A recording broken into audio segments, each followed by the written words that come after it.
Watch us live stream at twitch.tv/Inez27. Live stream times are Tuesdays and Thursdays at 7 p.m. Central Time. Follow us on Twitter at SeemsGoodMagic. And please support my eBay store by going to SeemsGoodMagic.com, clicking on the icon, and purchasing some playsets and singles. Thanks, and enjoy the video. Hey folks, Alex from SeemsGoodMagic.com here for another, or actually my first 8-4 M14 draft. I've been reading your guys' comments. I appreciate the feedback. A few lessons learned already, mostly about Academy Raider and a couple other cards, but I appreciate all your guys' feedback. Really appreciate it, actually. It helps a lot with these drafts, and since this is my first 8-4, it's a pretty important one, but on to the pack. All right, Door of Destinies is the rare, and it's a little too niche to first pick. Flames of the Firebrand is outrageously good, as is Chandra's Outrage. I believe someone was giving me a little bit of hell for constantly going red, but what can I say? I guess I'm just drawn to it. The problem in this pack with the red cards is we're going to be passing a red signal either way. Any way you look at it. Any way you slice it, we're passing a red signal, which does suck. I do think Flames of the Firebrand is better since it's less color intensive and has the chance to kill multiple creatures. So I think I'm still going to take the Flames, and I'm curious about going into 3 colors in this format and how viable that actually is with the help of Darksteel Ingots and the Verdant Haven, Lay of the Land possibly, but let us learn some lessons here. All right. Next pick, we've got an Academy Raider, so I don't think he's going to be the pick. Quag Sickness is black removal. I haven't done black-red yet. That's kind of I'm curious about that. Warden of Evocile I do like. I think this card is actually very good. I've played it against it finally and seen how well it operates. It's a Windrake with the bonus of making all your other guys cheaper. Who was it? I think I was either streaming or maybe I recorded the event where some guy was just blowing me out of the water with Warden of Evocile and multiple Nephalia Sea Kites. It was brutal. It was really brutal.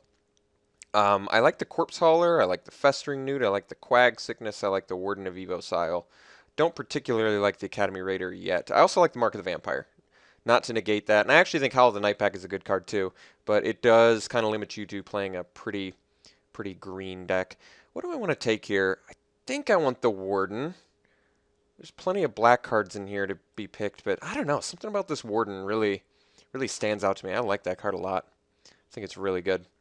Okay, next pick we have. Tome Scour interests me only because it's a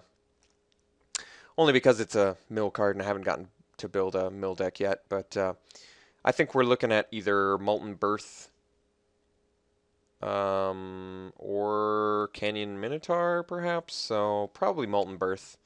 This card's a little more fascinating since you can continuously play it potentially.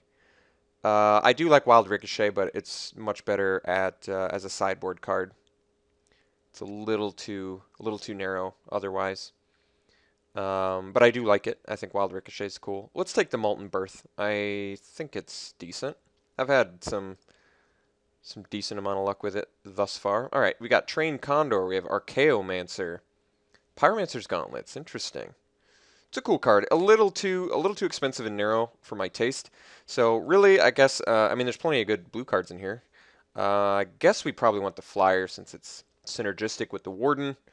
Archaeomancer definitely good with the red, being able to return your Flames of the Firebrand. But I feel like it's more likely we're going to be able to eke our way into blue rather than red because, like I said, I did pass the Chandra's Outrage, which may have indicated to the person I passed to that red is open. So I still don't regret the Flames of the Firebrand pick, but I think here we're just going to take the Trained Condor. I do like Archaeomancer quite a bit, but I kind of, I've got my eye on this Condor with the Warden. I want to see if I can make some sort of cool little flyer deck work. All right, next pick. Well, I've got Messenger Drake, which I like quite a bit. We've also got Claustrophobia, which is pretty much just a removal spell. As much as I would like this Messenger Drake, being as it's a great flyer, Claustrophobia is pretty much blue pacifism, so I think that's what we're going to take. Blue usually has a hard time getting removal, and Claustrophobia is a pretty excellent one. Time Ebb, also pretty decent removal. Sets him back, but I think Claustrophobia is better. Dawnstrike Paladin, Very good card. Looking forward to playing that eventually. But I think the pick, yeah, it's either Claustrophobia or Messenger Drake, and I think we're just going to go for the removal on this one. Okay. Interesting. Getting some late white, which is a pretty good signal to me that white may be open, and we perhaps want to do some sort of blue-white flyers list, in which case I'd very much like to take this Charging Griffin. Lightning Talon's indeed good in red. I've got this gut feeling, though, that white's open. We're seeing fairly late Dawnstrike Paladins. I think I like the Charging Griffin more in this deck, because once again, the Warden, and especially if we get a second Warden, that would be excellent. But let's take the Griffin, get a start on a little flyer path here. Interesting. Archaeomancer seems to be the best pick at this juncture.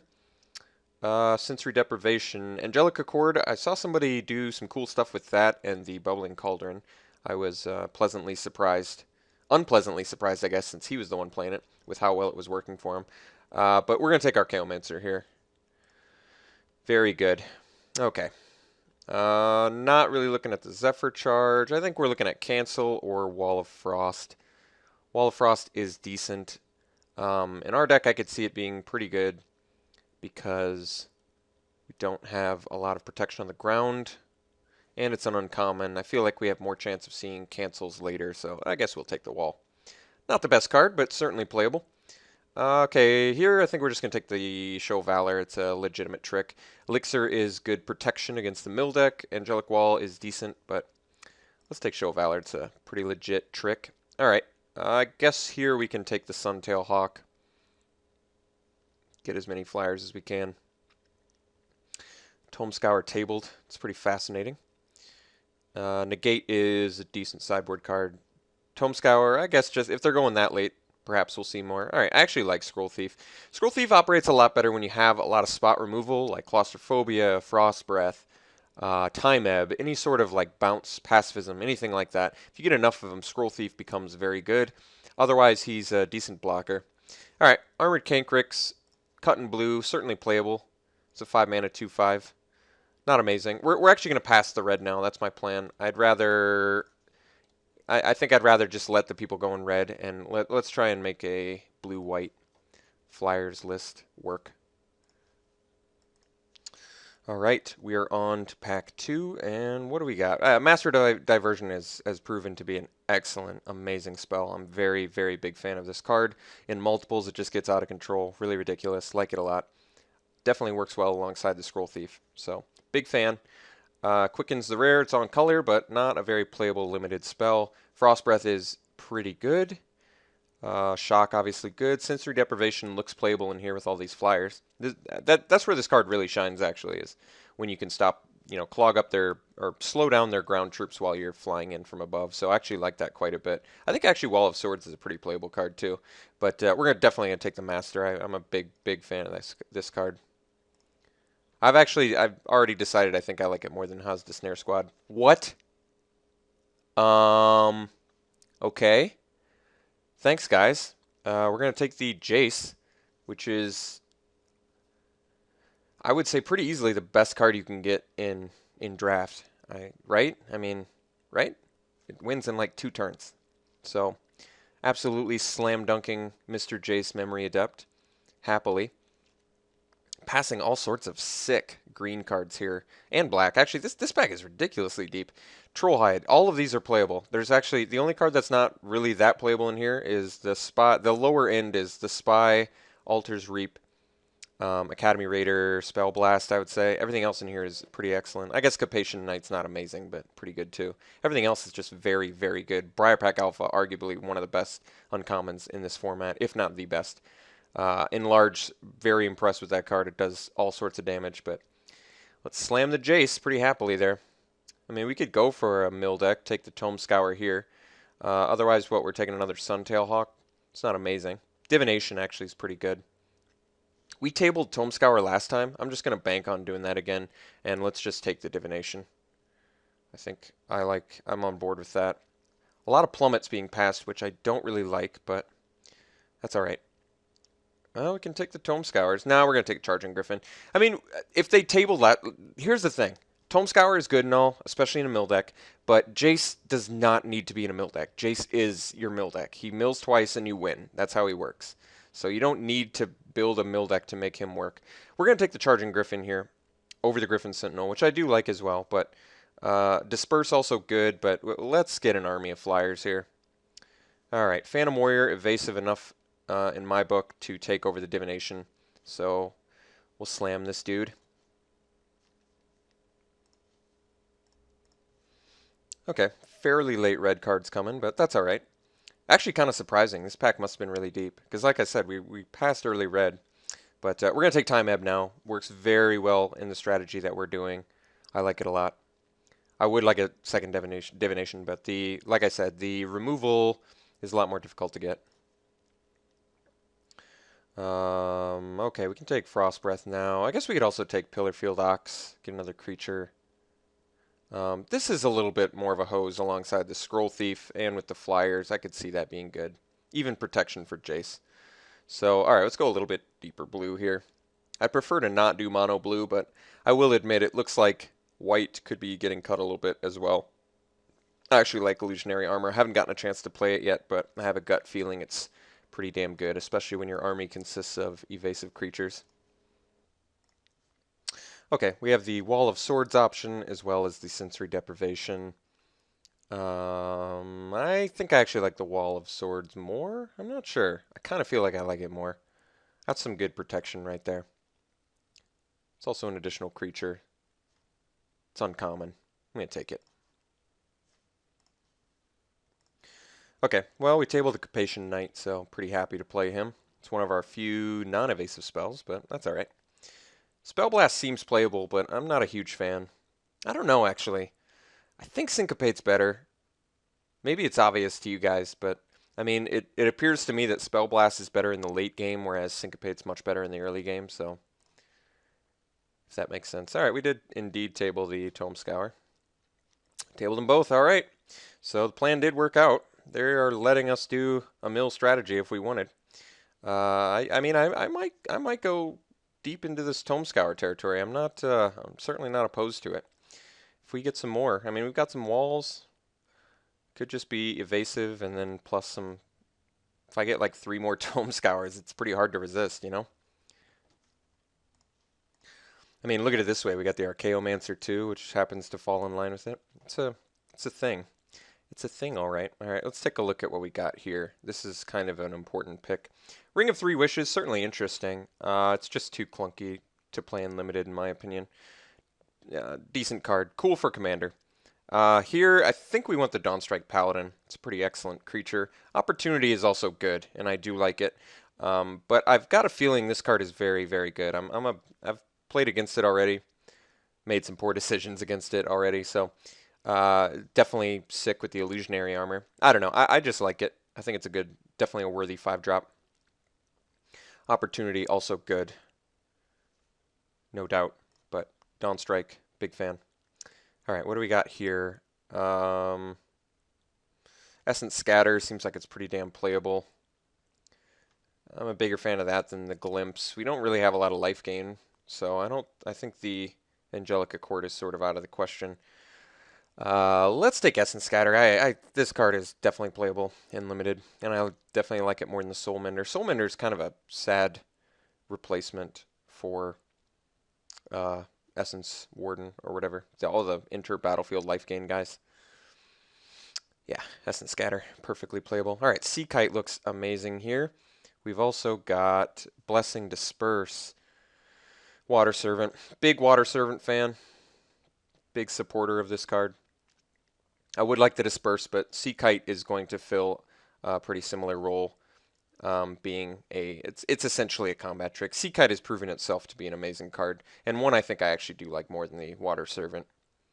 That's arguable, but since it fits in a little bit better with our flying theme, I think I like it.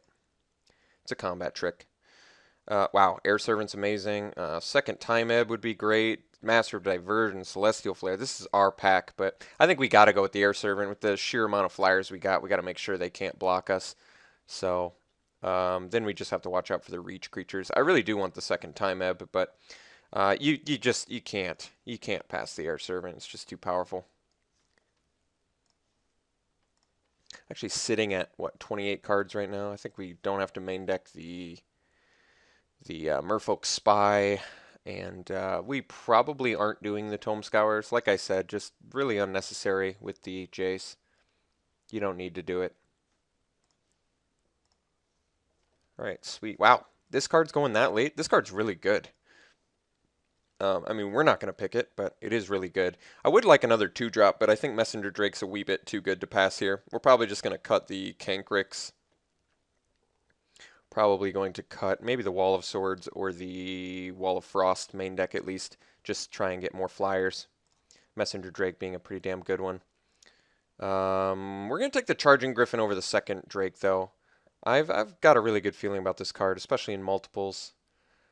Especially when they're getting made cheaper via Warden of Evocile. I do like Messenger Drake. But I like Charging Griffin a lot, too. Wow. That is a late Banisher Priest. Well, there's also Claustrophobia. We're going to take Priest. Well, actually, I mean, we're much deeper blue than white, so I could see the argument for Claustrophobia. And Banisher Priest is a little bit of a liability, but it's also a creature. I don't know, this Banisher Priest is pretty damn good. It does eat removal and they get their guy back, whereas Claustrophobia just is a little harder to deal with. The Claustrophobia. Ugh, that is tough. I think because we're so deep blue, I'm going to go with the Claustrophobia. That was tough, though. It's a tough pick, no doubt. We could take a second Scroll Thief. We may just want the Coral Merfolk just to get another 2-drop. We do appear to be pretty low on early game stuff. I do like Scroll Thief, though. But I think because, well, now that we have double Claustrophobia, Frost Breath, and Time Ebb, I guess I'm a little happier taking Scroll Thief. I guess our curve is getting a wee bit clunky, so perhaps it's better to get the 2-drop. Yeah, I guess. That's tough. I do like the Scroll Thief in this deck, but I want some cheaper stuff. I tend to draft too many 3-drops, I find, so far in this format. So I don't think we're going to do Suntail Hawk. It's a little bit underwhelming. And I actually still have to make some cuts. Probably the Wall of Frost. Oop, shit. Unhit everything. I guess we can take the Angelic Wall. It's decent against us, I guess. None of these cards are particularly impressive. I hate this card. So odd that it's in the same format as Divination and Opportunity. I guess we take a Merfolk Spy in case we play against blue, maybe. We can take a Cancel since we don't have one yet. This guy's actually pretty good. I'm surprised to see him that late. I may try and make him work. Yeah, it's the second last. Well, we've got just a million Tome Scours, which is kind of funny. But we're not going to play him. As cool as it is, our plan of evasive creatures is just vastly superior in my mind. All right. Let's put in the essentials so far. Maybe Essence Scatter. I might end up cutting that one too. But I could see it being good in here. Definitely want the Time Ebb. Definitely want the Warden. Let's get these Claustrophobias, Phantom Warrior. So let's dodge the walls for now.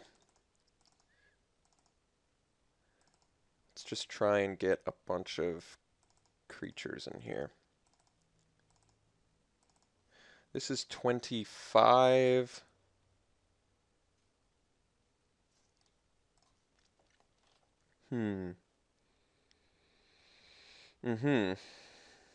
Let's separate out our removal and non-land, or non-creature spells, excuse me.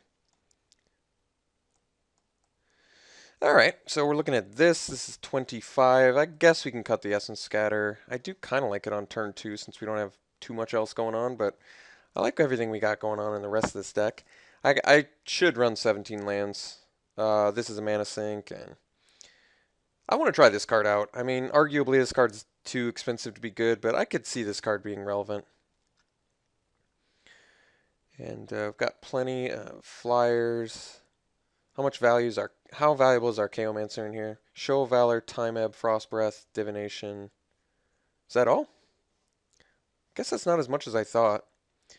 Maybe I cut the Archaeomancer.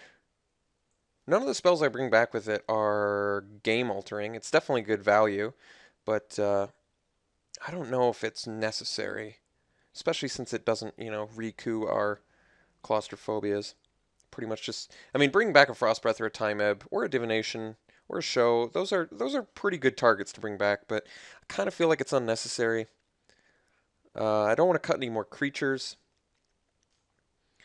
So I think I could play the 23 like this. This is certainly satisfactory. Like I said, a lot of flyers. I wish we would have gotten a second Warden since that card looks like it's phenomenal in here. Very happy that we got the Dawn Strike. Intrigued by Stonehorn Chanter. I know he looks clunky, but keep in mind it's a core set, so overall card quality is lower than it will be in the blocks, with some exceptions to that rule, of course, like Master of Diversion, which I really stand by being one of the most powerful commons in this set. I really think that card lets it get in nicely. Yeah, I think the rest we look pretty set. Yep. All right. Let's take a look. Definitely more blue than white. So I'm interested in hearing your guys' thoughts on the Claustrophobia pick over the Banisher Priest. I think Banisher Priest is a better card, but like I said, they're very comparable, and I had a feeling we were going to be much more blue intensive than white intensive, so I wanted to keep it to more of like, I wanted to be able to run it at like 10-7 pretty comfortably, and I can do that pretty comfortably, I think. I don't think I want to do 9-8. I want to make sure we're seeing double blue. So I'm going to run it like this. Pretty satisfied with how this deck turned out. Thanks again for all of your guys' feedback. I'd love to hear more. I really hope you guys are checking out the podcasts. I've been doing those on a weekly basis. And the last one we talk about M14's impact in Standard. So feel free to check that one out. Yep, okay, I'll see you guys around one.